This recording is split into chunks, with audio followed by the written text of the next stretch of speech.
เป็นส่วนหนึ่งนะครับ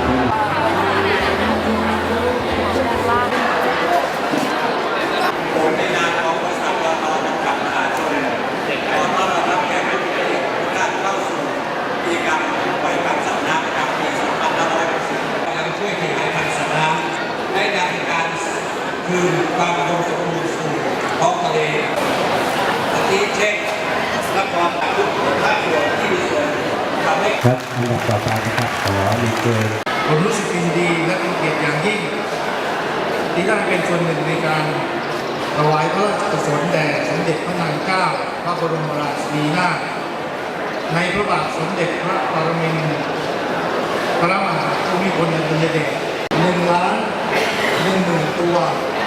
ที่ได้รับการให้ก่อสร้างอีกแล้ว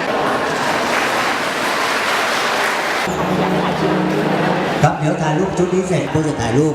หมู่ร่วมกันนะครับ ขอเรียนเชิญครับไว้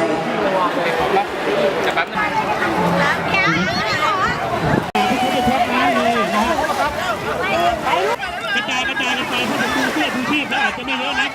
อาจจะแบ่งกันไปเป็นตัวแทนลงไปปล่อยที่ทะเลนะครับ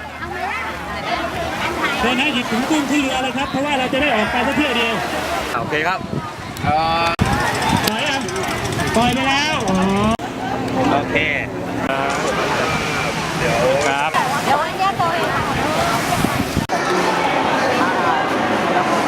ที่การตลาดเป็นนักว่าเทศบาลมาแล้วว่าผมก็มีอะไรที่มากเลยคือว่าจะจดจำไว้ตลอดไปผมไม่จะเป็นชุมชนผมก็ยังภูมิใจอยู่ตลอดนะ